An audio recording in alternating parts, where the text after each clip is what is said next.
İyi günler arkadaşlar. Kanalımıza hoş geldiniz.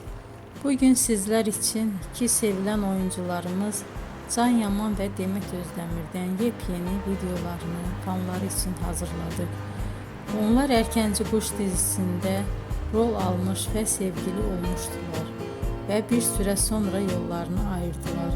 Biz onları birbirine çok yakıştırıyoruz ve onların en güzel videolarını fanları için hazırladık.